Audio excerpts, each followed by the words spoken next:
Imagine करो एक ऐसा वर्ल्ड जहां पर अर्थ के दो ग्रेट माइटीएस्ट हीरोज आपस में घमासान गुट्टम गुटाई वाली फाइट करते हैं। एक जीनियस बिलियनियर है तो वहीं दूसरी तरफ गॉड ऑफ थंडर, यानी कि यहाँ पर जो आयरन मैन एंड थॉर है, अगर वो आपस में फाइट करते हैं क्या क्या सिनेरियोज होंगे, क्या क्या पॉसिबिलिटीज होंगी और कौन कौन से ऐसे सुपर हीरोज होंगे जो इन दोनों में से किसी एक को फेवर करेंगे। जैसे कि आयरन मैन की फेवर में कौन होगा और थॉर की फेवर में कौन होगा, और जब ये आपस में क्लैश करेंगे तो ये अकेले लीडर्स नहीं भिड़ेंगे, इनके साथ इनकी पूरी टीम भिड़ेगी जिसमें बहुत पावरफुल सुपर हीरोज होंगे, यानी कि kind of civil war type. But यहाँ पर आयरन मैन के सामने कैप्टन अमेरिका नहीं है और इन दोनों की जो बैटल है ये one of the biggest battle में से एक होने वाली है, क्योंकि ये दोनों हमें क्लैश करते हुए कम ही नजर आए हैं। एक सीरियस बैटल इन दोनों के बीच में अभी तक हुई ही नहीं है। सो तैयार हो जाओ एक ऐसी एपिक बैटल के लिए जो कि मोस्ट पावरफुल सुपर हीरोज के क्लैशेस को यहाँ पे असेंबल करने वाली है। आपके इस इंतजार को और ना बढ़ाते हुए now without wasting any more time let's get started.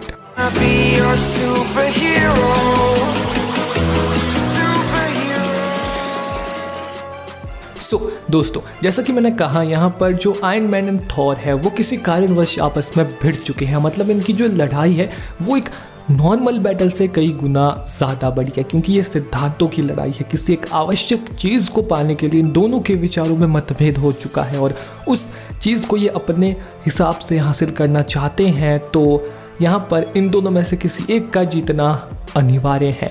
तो ऐसी सिचुएशन में कौन कौन से ऐसे कैरेक्टर्स होंगे जो आयरन मैन के दृष्टिकोण से अपना दृष्टिकोण मिलाते होंगे, यानी कि उससे सहमत होंगे और उसके पक्ष में होंगे। वहीं कौन ऐसे सुपर हीरोज होंगे जो यहाँ थॉर को फेवर करेंगे। तो पहले तो उन्हीं की बात कर लेते हैं। तो देखो यहाँ पर जो आयरन मैन है स्पाइडरमैन एके पीटर पार्कर, क्योंकि ऑब्वियसली जो स्पाइडरमैन है वो टोनी को बहुत ज़्यादा एडमायर करता है। वॉर मशीन जो उसका बेस्ट फ्रेंड है, ब्लैक विडो जो कि एक स्किल्ड स्पाई है, टोनी स्टार्क की एक बहुत अच्छी दोस्त भी है और उसके विचार से विचार भी रखती है। वहीं पर डॉक्टर स्ट्रेंज आपको सरप्राइज कर सकते हैं, बट वो भी इस टीम में यहाँ पर आयरन मैन का साथ देंगे, क्योंकि यार देखो जो डॉक्टर स्ट्रेंज है वो एक लॉजिकल थिंकर है और कुछ भी करने से पहले बहुत बार कैलकुलेट कर लेते हैं। मतलब अवेंजर्स जब बैटल करने जा रहे थे थेनोस के साथ तो उन्होंने कहीं ना कहीं पहले ही कितनी सारी 14 मिलियन पॉसिबिलिटीज को देख लिया था और उन्होंने पूरा अंदाज़ा लगा लिया था कि बैटल में क्या होगा और उन्हें किस तरीके से यहाँ पर इस चीज़ को हैंडल करना होगा, तभी वो जीत पाएंगे। और कहीं ना कहीं उनकी जो ये थिंकिंग की, यानी कि कुछ करने से पहले कुछ सोच लेने की जो ये थोड़ी सोच है, विचार है, वो आयरन मैन से मिलते जुलते हैं। तो यहाँ पर वो आयरन मैन का साथ दे सकते हैं। वहीं यहाँ पर जो थॉर की टीम है उसमें थॉर तो होगा ही ऑब्वियसली, उसके साथ यहाँ पर हमें हल्क देखने को मिल सकता है, क्योंकि आप देखो जो हल्क और रैग्नारॉक के बाद बेशक यहाँ पर ब्रूस के साथ ज़्यादा नहीं जमती होगी थॉर की, बट हल्क के साथ बहुत अच्छी जमने लग चुकी है यहाँ पर थॉर की। तो अगर हम प्रोफेसर हल्क को साइड करते हैं और हल्क की ही बात करते हैं यहाँ पे, जो कि ब्रूस बैनर का एक अल्टर ईगो है, तो यहाँ पर जो हल्क है यानी कि ब्रूस बैनर की पर्सनैलिटी जो हल्क है वो यहाँ पर थॉर का साथ देगी ऑब्वियसली। वहीं पर यहाँ जो वैल्करी है वो थॉर के साथ खड़ी होगी, जो लोकी उसका भाई है वो भी अपने भाई का ही पक्ष देगा। और यहाँ पर जो लोकी है वो लोकी का करंट वर्जन नहीं है, क्योंकि तब ये बैटल एक ही चुटकी में ख़त्म हो जाएगी। जो लोकी का प्रीवियस वर्जन हमें देखने को मिलता आ रहा है, हम यहाँ पर कह सकते हैं थॉर रैग्नारॉक तक का, ठीक है, उसको लेंगे यहाँ पर। और लास्ट में होगी कैप्टन मार्वल एक कैरल डैनवर्स। देखो यहाँ पर जो थॉर है वो उसकी रिस्पेक्ट करता है, उसकी पावर्स एंड एबिलिटीज़ की। वहीं पर यहाँ पर जो कैप्टन मार्वल एंड थॉर है ये एक प्रकार से एक सिमिलर माइंडसेट को होल्ड करते हैं, इनकी थिंकिंग आपस में तालमेल बिठाती है। तो कहीं ना कहीं ये भी उसके विचार से सहमत होंगी तो उसकी साइड होगी, ठीक है। तो यहाँ पर देखो बैटल के दो पक्ष तैयार हो चुके हैं, ठीक है। दो यहाँ पर जो बड़े बड़े लीडर्स हैं उन्होंने अपने अपने एलाइज एकत्रित कर ली है, तो अब ये महायुद्ध हो ही जाए, ठीक है। तो अब इस बैटल को शुरुआत करते हैं और मैं आपको बता दूं यहाँ पर 1 वर्सेस 1 क्लैश करवाएंगे अपन, क्योंकि यार देखो अगर ये एक साथ लड़ेंगे और एक साथ हम झुंड में कंपैरिजन कराएंगे उसमें कुछ ज़्यादा समझ नहीं आ पाएगा आपको और वो एक ऐसे मिला जुला क्लैश होगा, ठीक है। तो सोलो बैटल करवाएंगे, इनकी similar powers and power level के बेसिस पे एक कैरेक्टर की बैटल दूसरे कैरेक्टर से होगी, ठीक है। और उसकी फीट्स एंड एबिलिटीज़ की वजह से ही वो बैटल को विन करेगा और जिस टीम के पास ज़्यादा विनर्स होंगे ऑब्वियसली सीधा सीधा वो टीम जीत जाएगी। सो वीडियो में आगे बढ़ने से पहले, इससे पहले आप वीडियो की भावना में डूब जाओ, मैं आपको याद दिला दूं कि अगर आपने अभी तक चैनल को सब्सक्राइब नहीं किया तो यार कर देना। बेल आइकन दिखा होगा आपको, उसको प्रेस करके ऑल पे सेलेक्ट कर देना। बस ये कर देना, लाइक और कमेंट वगैरह शेयर वगैरह करना हो तो ये आपकी मर्जी है। बस टाइप करके बेल आइकन को प्रेस करके ऑल पे सेलेक्ट कर देना, बस इतनी कृपा कर देना प्रभु, ठीक है। नाउ अब बैटल की बात करते हैं सीधा ही। सबसे पहले तो यार लीडर्स के बीच में अगर बैटल हो जाती तो बहुत अच्छा रहता है ना। तो पहली बैटल शुरू करते हैं आयरन मैन वर्सेस थॉर की। तो देखो यहाँ पर जो आयरन मैन है उनकी पावरफुल फीट्स की अगर बात की जाए तो उन्होंने आयरन लीजन को क्रिएट कर रखा है। आयरन मैन की एक पूरी सेना जो कि हमें देखने को मिली थी अवेंजर्स एज ऑफ अल्ट्रॉन में पहली बार। थैनोस के अटैक्स को डिफेंड कर रखा है और वो भी कोई नॉर्मल अटैक नहीं, मुक्के वगैरह नहीं, इवन पावर स्टोन के अटैक को रिफ्लेक्ट कर रखा है, ठीक है।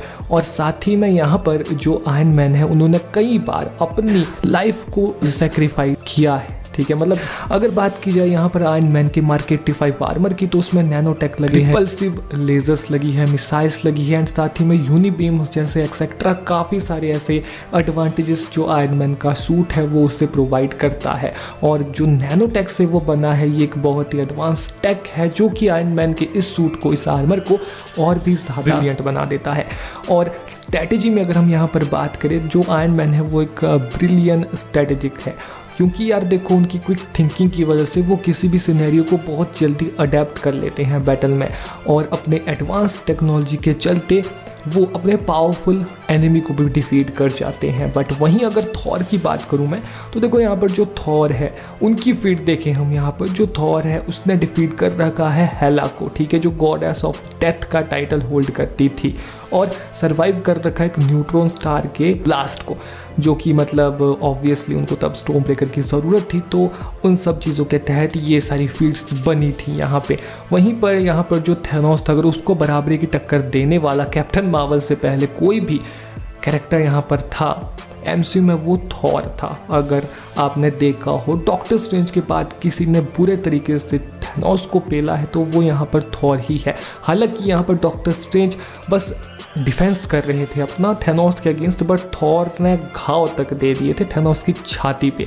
हालांकि यहाँ पर जो थॉर है उसकी पावर्स की जो गुणगान है वो यहीं पर नहीं रुकते, वो एक एसगार्डियन है, इस वजह से उसके पास एसगार्डियन पावर्स की एडवांटेज अलग से है। वो पोजेस करता है एसगार्डियन वेपन्स को जैसे म्यूनिर एंड स्टॉर्म ब्रेकर, और उसकी एसगार्डियन फिजियोलॉजी उसको क्लियरली एक सुपर ह्यूमन से भी ज़्यादा पावर्स को प्रोवाइड करती है, क्योंकि उसकी जो स्ट्रेंथ है, ठीक है, वो किसी भी नॉर्मल ह्यूमन या एक सुपर ह्यूमन से भी ज़्यादा है, क्योंकि वो एक एसगार्डियन है और एक नॉर्मल एसगार्डियन के मुकाबले में भी वो ज़्यादा पावरफुल है। क्यों?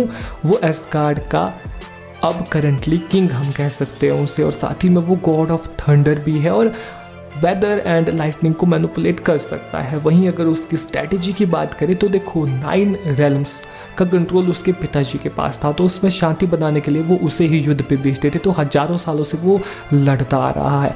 तो एक ऐसे कैरेक्टर के पास जो हज़ारों साल से वॉर का एक्सपीरियंस होल्ड करता है, वो मतलब स्ट्रैटेजी बनाने में तो बहुत माहिर होगा ही, साथ ही में वो कॉम्बैट में भी काफ़ी ज़्यादा स्किल्ड है, और उसकी गॉडली एबिलिटीज़ उसे और ज़्यादा यहाँ पर एडवांटेज देती है उसकी किसी भी एनिमी के अगेंस्ट। तो क्लियरली इस बैटल का जो विनर है वो थॉर होगा। अब इसके ऊपर कोई बात करने की आवश्यकता तो है नहीं, बट फिर भी अगर कोई रीज़न मांगता है तो ऑब्वियसली बात यहाँ पर है, जो आयरन मैन है उसकी जो टेक्नोलॉजी है, उसकी जो पावर्स है, वो थॉर की गॉडली डिवाइन पावर्स एंड उसकी फिजिकल स्ट्रेंथ के सामने कुछ भी नहीं है। स्पेशली यहाँ पर जब थॉर स्टॉर्म ब्रेकर के साथ यहाँ पर उतरेगा मैदान में, तो यहाँ पर आयरन मैन का कोई भी डिफेंस उसके अगेंस्ट वर्क ही नहीं करेगा, तो क्लियरली यहाँ पर थॉर जीतेगा। वहीं अगर हम यहाँ पर अपनी सेकंड बैटल की बात करें तो वो होने वाली है यहाँ पर स्पाइडरमैन वर्सेस वैल्करी के बीच में।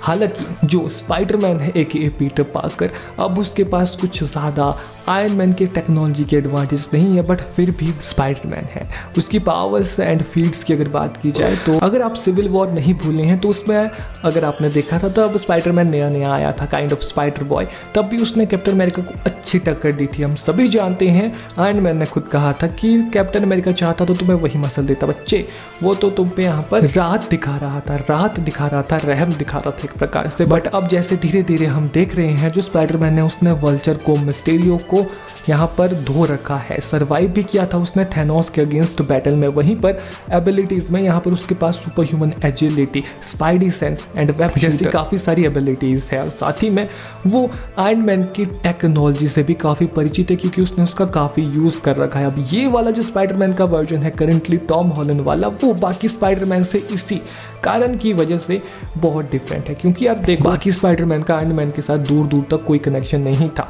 पर ये वाला जो स्पाइडरमैन है बेशक अभी इसने आयरन मैन के टेक त्याग दिए हों बट आयरन मैन की टेक्नोलॉजी से ये परिचित है, तो कहीं ना कहीं आगे ये अपने लिए एक एडवांस सूट बनाएगा, इसके चांसेस बहुत ज़्यादा है। ठीक है, और इंटेलिजेंट तो ये बंदा है ही, अगर इसकी पावर्स इससे छीन भी लो तब भी इसके पास इसकी इंटेलिजेंस। स्ट्रैटेजी की बात की जाए तो देखो यार धीरे धीरे करके ये जो बंदा है, कैरेक्टर है, स्पाइडर बॉय से ये स्पाइडरमैन बना है। ठीक है, इसने अपने लाइफ में इतने एक्सपीरियंस देख लिए हैं अभी तक, और ऐसी घटना इसके साथ हो चुकी है कि हम इसको एक एक्सपीरियंस्ड मान सकते हैं कैरेक्टर। और साथ ही में ये अभी टफ ओपोनेंट का सामना भी कर सकता है अपने, ये स्पाइडर बॉय से स्पाइडरमैन तो बन ही चुका है। वहीं अगर हम इसके अगेंस्ट खड़ी वैल्करी की बात करें तो यार देखो वैल्करी इसके मुकाबले में कई गुना ज़्यादा एक्सपीरियंस्ड है। अगर उसकी पावर्स एंड फीड्स की बात की जाए तो देखो बेशक वो हेला के अगेंस्ट पूरी आर्मी लेके गई थी और फिर वो पूरी आर्मी निपट गई और वो अकेली सर्वाइव करने वाली वैल्करी बची,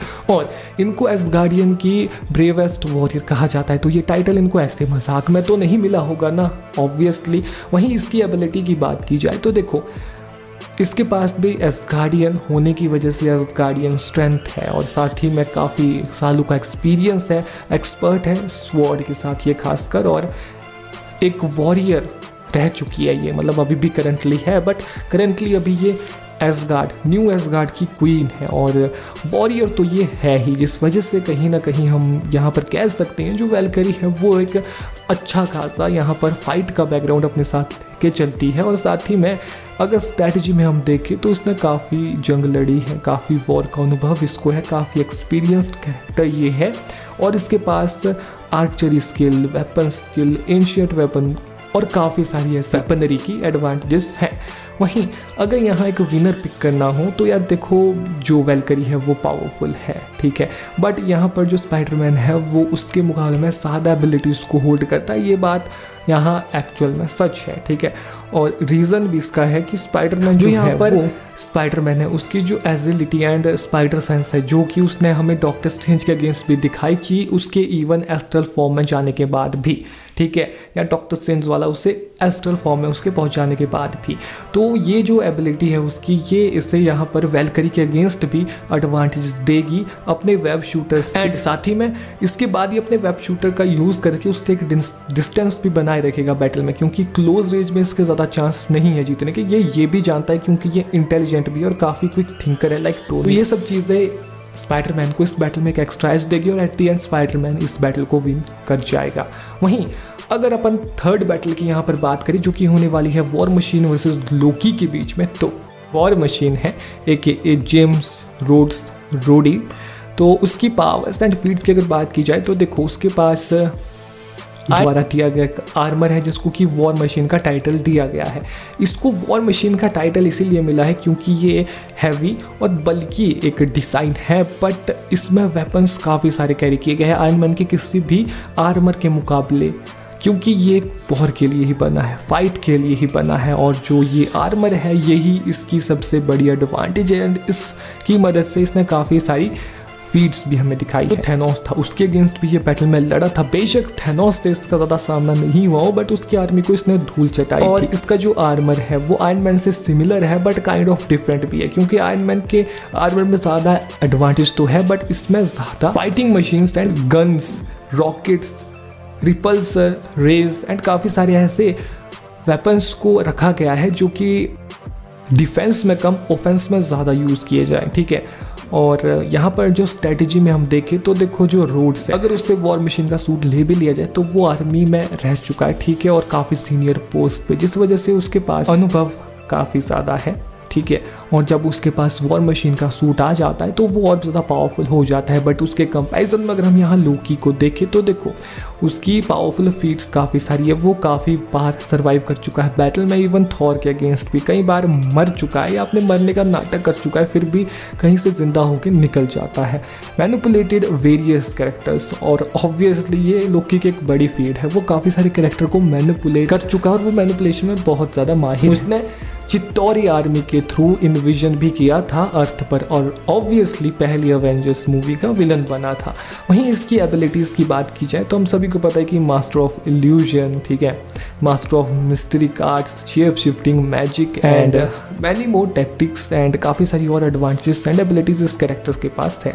स्ट्रैटेजी की अगर बात की जाए तो यार स्ट्रैटेजी में कूटनीति में बहुत माहिर है, ये इल्यूजन को बहुत ज़्यादा यूज़ करता है और कई बार हमें आउट स्मार्ट करता हुआ नजर आया है अपोनेंट्स को एंड अपने भाई थॉर को। सबको लगता है कि यार अब तो ये बचेगा नहीं, अब तो यहाँ मर चुका है, तब भी कहीं ना कहीं से ये जिंदा हो जाता है, ठीक है। सो दिस इज लोकी, कहीं ना कहीं से मर के भी जिंदा हो जाता है ये कैरेक्टर, और काफ़ी सारे कैरेक्टर्स को ये आउटस्मार्ट। यहाँ पर जो विनर है वो लोकी ही है, क्योंकि रीजंस काफ़ी सारे हैं। पहला तो इसका एसगार्डियन मैजिक जो इसने सीखा है, इल्यूजन कास्टिंग, और इसकी एसगार्डियन फिजियोलॉजी हम नहीं कह सकते क्योंकि एक फ्रॉस्ट जाइंट है, बट फ्रॉस्ट जाइंट की फिजियोलॉजी की वजह से भी ये बहुत एडवांटेज होल्ड करता है।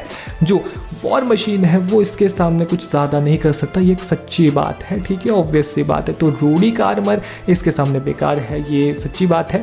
और जिस बंदे ने एक पूरी अवेंजर्स की टीम को एक विलन बन के टक्कर दी उसका रोडी क्या ही उखाड़ेगा, तो क्लियरली लोकी विंस।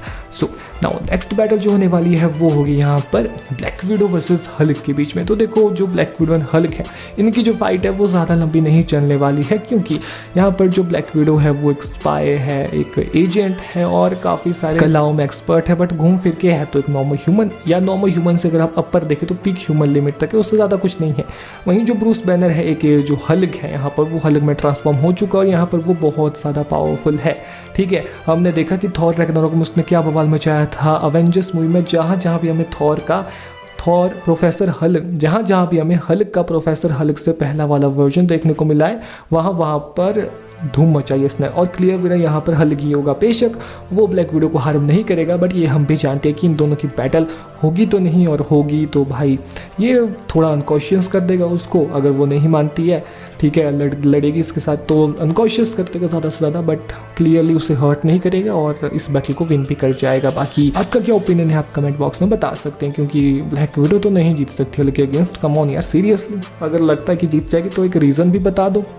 नाउ अब बात करते हैं लास्ट बैटल की आज की इस वीडियो की, जो कि आपने सही गेस किया होने वाली है यहाँ पर doctor strange versus captain Marvel के बीच में। ना इस बैटल के लिए मैं भी एक्साइटेड हूँ, मैं भी जानना चाहता हूँ कि यार कैप्टन मार्वल, जिनके बारे में ये कहा जाता है कि वो यहाँ पर मार्वल की सबसे ज़्यादा पावर लेवल को होल्ड करने वाली कैरेक्टर है, जब ये इंट्रोड्यूस हुई थी थॉर से भी ऊपर इनको रखा गया था, तो क्या वो नॉकआउट कर सकती है डॉक्टर स्ट्रेंज को, या फिर जो डॉक्टर स्ट्रेंज है जो कि एक जानी मानी हस्ती है मार्वल की, वो कैप्टन मार्वल से हार जाएंगे? बात एक ही हुई है ना, पर देखते हैं क्या होगा, क्या नहीं हारेंगे देखते हैं। पर याद रखो डॉक्टर स्ट्रेंज आयरन मैन के साथ है, कैप्टन मार्वल थॉर के साथ है, भूलना नहीं, ठीक है। सो डॉक्टर स्ट्रेंज की अगर बात की जाए कि स्टीफन स्ट्रेंज, तो यहाँ पर उनकी पावर्स एंड फीट्स काफ़ी सारी है। उन्होंने डिफीट कर रखा है डोरमामू को, या कहीं डिफेंड कर रखा है काइंड ऑफ, क्योंकि उन्होंने वापस जाने पे मजबूर किया था डोरमामू को ट्रिक करके टाइम लूप में फंसा के, और थैनोस के अगेंस्ट उनकी जो बैटल रही है भाई, वो उनकी कहीं ना कहीं एमसीयू की one of the strongest fields में से एक है,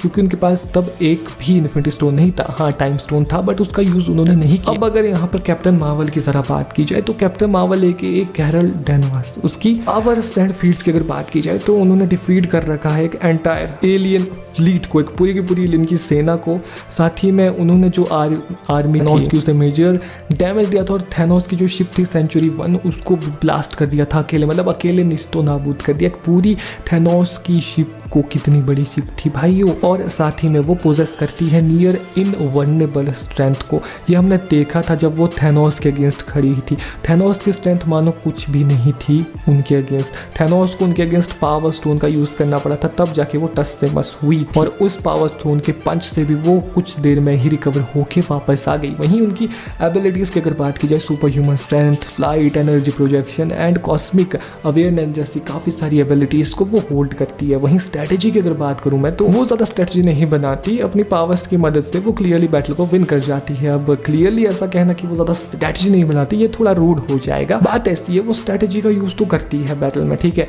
बट तभी जब ज़रूरत पड़ती है। जब कोई ज़रूरत नहीं है और काम जल्दी खत्म हो रहा है तो बेकार में टाइम वेस्ट नहीं करती और सीधे ही अपनी पावर्स की मदद से सामने वाले को निपटा देती है। क्लियर, क्यों ज़्यादा टाइम वेस्ट करना। और उनका वॉर का एक्सपीरियंस अच्छा खासा है, बट डॉक्टर स्ट्रेंज के अगेंस्ट ज़्यादा नहीं। पर क्लियरली अगर यहाँ बात करूँ कौन विनर होगा, दोनों के पास अपना एक्सपीरियंस है। वहीं जो डॉक्टर स्ट्रेंज है उनके पास, क्योंकि जैसे जो डॉक्टर स्ट्रेंज उनके पास मल्टीवर्स के एंड काफ़ी सारे मिस्टीरिकल पावर्स की नॉलेज है, वहीं कैप्टन मार्वल को मार्वल के पूरे यूनिवर्स की कुछ हद तक नॉलेज है, क्योंकि वो यूनिवर्स में भ्रमण करती रहती है। बट क्लियरली इन दोनों में अगर कोई एक विनर पिक करना हो तो वो डॉक्टर स्ट्रेंज है, क्योंकि मल्टीवर्स सागा की शुरुआत होने वाली है, उसमें जो यूनिवर्स लेवल के कैरेक्टर्स हैं उनका वो ज़्यादा काम नहीं है। और जो कैप्टन मार्वल है वो प्लानिटरी लेवल की कैरेक्टर है और यूनिवर्स में भ्रमण करती है। वहीं जो डॉक्टर स्ट्रेंज है वो भी प्लानिटरी लेवल के कैरेक्टर है, बट कहीं ना कहीं वो यूनिवर्स के साथ मल्टीवर्स में भी भ्रमण करते रहते हैं, ठीक है। ये इन दोनों की पावर्स का डिफरेंस हमें बता देती है ये चीज़। बट अगर एक क्लियर रीज़न देना हो तो देखो, जो कैप्टन मार्वल है वो इनक्रेडिबली पावरफुल है। डॉक्टर स्ट्रेंज जो यहाँ पर है वो मास्टर ऑफ मिस्टिरिकल आर्ट्स है, मास्टर ऑफ मैजिक है। इन दोनों की एबिलिटीज़ बेशक डिफरेंट है, बट एबिलिटीज़ यहाँ पर जो डॉक्टर स्ट्रेंज के पास है उससे वो रियलिटी को मैनिपुलेट कर सकते हैं। एंड उनकी वास्ट अमाउंट ऑफ नॉलेज, और वो भी मिस्ट्रिक आर्ट्स में, उनको बहुत ज़्यादा अपर स्केल यहाँ प्रोवाइड करती है।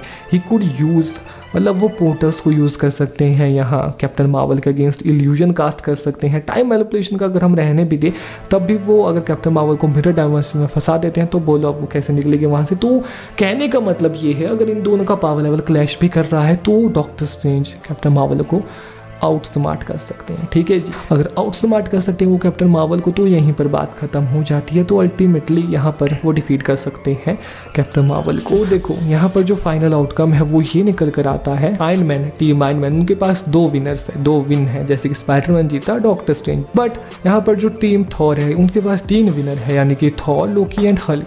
तो क्लियरली इस बैटल का रिजल्ट आपके सामने है। अगर आप विनर्स को देखें, विनर्स के नंबर्स को देखें, ठीक है, तो थॉर की टीम जीतेगी। बट अगर आपको ऐसा लग रहा है कि कैरेक्टर के हिसाब से यहाँ आयरन मैन में भी थोड़ा दम है तो भाई आप कमेंट बॉक्स में बताओ, क्योंकि एक अकेले डॉक्टर स्ट्रेंज के हिसाब से हम पूरी टीम को तो नहीं जिता सकते ना भाई। बस यार आज की इस वीडियो में इतना ही। अगर पसंद आई तो इस वीडियो को लाइक करना, नहीं आ गया चैनल पर तो चैनल को सब्सक्राइब करना। यहाँ पर बोलती बंद हो गई है मेरी, क्योंकि बहुत बोल दिया यार, थक गया है अब आदमी, तो मैं भी थोड़ा रेस्ट कर लेता हूँ। शायद इसके बाद एक और रिकॉर्डिंग करूँ मैं भी, बट देखते हैं अभी। अब इसको तो एडिट भी करना होगा, फिर अपलोड पता नहीं कब तक होगी ये, पर यार लाइक कर दो, इतनी कृपा कर दो। मिलते हैं नेक्स्ट वीडियो में, तब तक के लिए गुड बाय, ठीक है, बाय बाय। अगर किसी अंदर टॉपिक का सजेस्ट देना तो यार कमेंट बॉक्स है, आप दो सजेशन